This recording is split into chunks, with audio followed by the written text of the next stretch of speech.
año litúrgico de Don Próspero Guernier, 17 de octubre, Santa Margarita María, Virgen.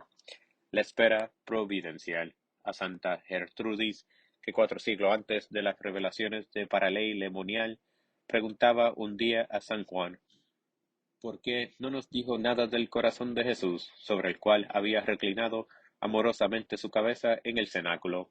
El apóstol la respondió así: a mí me tocaba exponer a la Iglesia naciente, referente al Verbo, una sencilla palabra que por sí sola fuese suficiente para alimentar la mente de todo el género humano hasta el fin del mundo.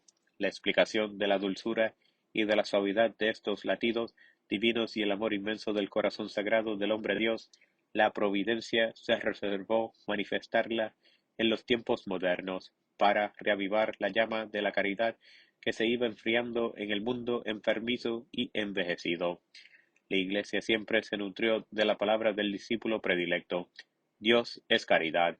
Las almas nunca desatendieron el llamamiento del Maestro: venid a mí todos los fatigados y oprimidos, y yo os aliviaré. Cargad con mi yugo y alistaos en mi escuela, pues yo soy suave y humilde de corazón. Y en ese corazón, abierto por la lanza, bebieron copiosamente la sangre que nos rescata y el agua que nos vivifica. Pero llegó la hora y el Señor, en su sabiduría misericordiosa, quiso recordar al mundo cuánto nos ama. Francia estaba en el periodo ideal del siglo de Luis XIV, cuando parecía que todas las glorias se habían dado cita alrededor del más grande de sus reyes. Por desgracia, en esos mismos días nacía el jansenismo, que iba a negar el amor en Dios y a agostarle en el corazón de los hombres. Con una tenacidad pérfida, esta herejía desleal se iba a empeñar en alejar de la Eucaristía a los fieles, en hacerlos ver en Dios a un juez inexorable y taimido, y así lograría arrancar fácilmente de nuestros corazones el amor, para dejarles únicamente el temor servil o exponerlos al desaliento y al pecado. Las confidentes del Sagrado Corazón.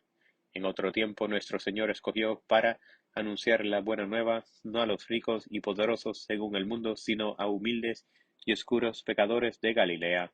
De igual modo, para esta nueva revelación de su amor eterno, escogió a una humilde religiosa del monasterio de la Visitación de Paralei-le-Monial, en Francia, Margarita María de Aloque. Pero no es esta la primera confidente del Divino Maestro, ni la devoción al Sagrado Corazón de Jesús nació en la Visitación. Santa Gertrudis, al fin del siglo XII, tuvo por misión revelar el oficio y la acción del corazón divino en la economía de la gloria divina y de la santificación de las almas. San Francisco de Asís, San Buenaventura, el beato Enrique Suso, amaron con ternura a este corazón que tanto amó a los hombres, y Santa Catalina de Sena recibió muchas veces la gracia de contemplar aquella herida. Al comenzar el siglo XVII, San Juan Eudes fue, como vimos ya, el 19 de agosto, el padre, el doctor y el apóstol del culto del Sagrado Corazón. La vocación de Santa Margarita María. Santa Margarita María fue, empero, el instrumento escogido por Dios para perfeccionar y puntualizar la devoción en su espíritu y en sus prácticas, y para imprimirla un movimiento de extensión universal. Y si hasta entonces los devotos del Sagrado Corazón le habían tributado principalmente un culto de adoración y de acción de gracias, Jesús pidió a la Santa Visitandina que en lo sucesivo ese culto a su corazón fuese sobre todo un culto de reparación por los ultrajes que recibe de parte del mundo, que no quiere saber nada del amor infinito. Santa Margarita María deseó padecimientos, humillaciones, desprecios, como los quieren todas las almas llamadas a un apostolado fecundo en la Iglesia y a una vida de reparación y de expiación. Dios oyó su oración. Tentaciones del demonio, ásperas de muchos miembros de su familia, sospechas de parte de sus hermanas, padecimientos físicos que Dios mismo la mandaba. Todo lo aceptó con grandísima paciencia y caridad para conseguir el triunfo y el reinado del Sagrado Corazón, con tal que este corazón esté contento, decía, que sea amado y glorificado. Eso nos debe bastar. En cuanto a los que se ocupan en darle a conocer y amar, o si pudiese y me fuese lícito expresar lo que se me ha dado a entender sobre la recompensa que recibirán de este corazón adorable. Vos dirías como yo que son dichosos los que se emplean en ejecutar sus designios. Este divino corazón se convertirá en asilo y puerto seguro a la hora de la muerte de todos los que le hayan honrado durante su vida, y los defenderá y protegerá. Después de tanto trabajar y sufrir, solo sentía necesidad de Dios y de abismarme en el corazón de Jesucristo. Y al expirar el 17 de octubre de 1690, el médico declaró que no les cabía la menor duda de que había muerto únicamente de amor de Dios. Vida.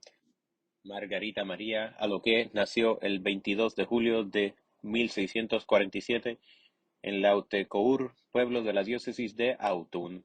Desde la infancia dio muestras de su futura santidad.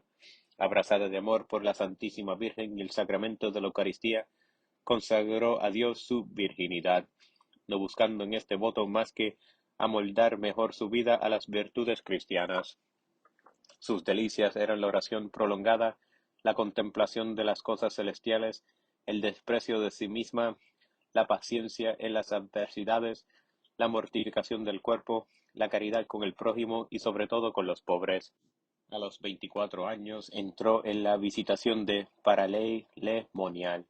Dios la honró con un don elevadísimo de oración y con muchas visiones. En la más célebre de todas, mientras oraba ante la Eucaristía, Jesús se apareció a su vista y la enseñó. En su pecho abierto, su divino corazón consumido por llamas y rodeado de espinas. Jesús la pidió entonces que, para corresponder a este amor y reparar las injurias de la ingratitud de los hombres, trabajase por introducir el culto del Sagrado Corazón, y la prometió derramar generosamente las riquezas de los tesoros celestiales. Para realizar esta gran obra, la dio por ayuda y maestro un hombre de elevadísima santidad, Claudio de la Colombiere, que la animó, manifestándola el bien inmenso que se haría en la Iglesia por medio del culto al Divino Corazón. Muchos trabajos y muchas penas la costó de parte de lo que la creían víctima de las ilusiones. Su decisión de obedecer a las órdenes del Salvador. Todo lo aguantó con ecuanimidad, pensando que por los oprobios y los dolores se convertirá en hostia agradable a Dios, y recibirá mayores auxilios para cumplir su propósito. Los vería en parte realizados antes de morir a los 43 años de edad, el 17 de octubre de 1690. La Iglesia reconoció sus milagros y su santidad, y Benedicto XV le inscribió en el número de los santos en 1920 y extendió su fiesta a la Iglesia universal. Felicitaciones de un cumpleaños. A las novicias que deseaban felicitarte y agasarte en tu cumpleaños, las diste el 20 de julio de 1685 el consejo de que hiciesen al corazón divino los honores que a ti te querían tributar. Eso sería, dijiste, el mejor modo de demostrarte el amor que sentían por ti. Todas compitieron en celo por darte este gusto, y en la mañana de tu cumpleaños, rodeada de tus jóvenes discípulas, te consagraste al Sagrado Corazón, con el ardor de un serafín. Luego, siguiendo tu ejemplo y a invitación tuya, todas pronunciaron su acto de consagración. Era el primer acto de culto exterior que el Divino Corazón recibía en el monasterio de Paray-le-Monial. Necesitaste, es verdad, largas y dolorosas pruebas para llegar a este pequeño triunfo, pero ¿qué pagada quedaste aquel día? La Iglesia iba a responder pronto al deseo de nuestro Señor Jesucristo, instituyendo la fiesta del Sagrado Corazón, y los peregrinos, cada vez más numerosos, afluirían a la modesta capilla, donde recibiste las confidencias del Divino Maestro. Consagración al Sagrado Corazón. Tampoco nosotros te podemos dar hoy mayor alegría que la de renovar nuestra consagración al Sagrado Corazón de Jesús. Te pedimos con insistencia que nos concedas el poder acercarnos a Él, presentarnos ante Él, entrarnos en Él. Acuérdate que te constituyó heredera de su corazón y de todos sus tesoros en el tiempo y en la eternidad, dándote libertad para usar de ellos como quisieras. Te los ofrezco, te dijo. Dispón de ellos a tu gusto, no seas mezquina, pues son infinitos. Pide a Jesús que se acuerde según lo prometido de los que confían en tus oraciones y que nos haga participantes de sus riquezas. Pero, como la entrada de su corazón es muy estrecha y se necesita ser pequeño y despojarse de todo para poder entrar en él, alcánzanos ese deshacimiento de las vanidades del mundo, y esa humildad tan profunda que te infundía un gran desprecio de ti misma, a la vez que te ganaba las complacencias divinas, a fin de que, por tus méritos y ejemplo tuyo, amándole en todo y sobre todo, merezcamos tener en él mismo corazón una mansión permanente.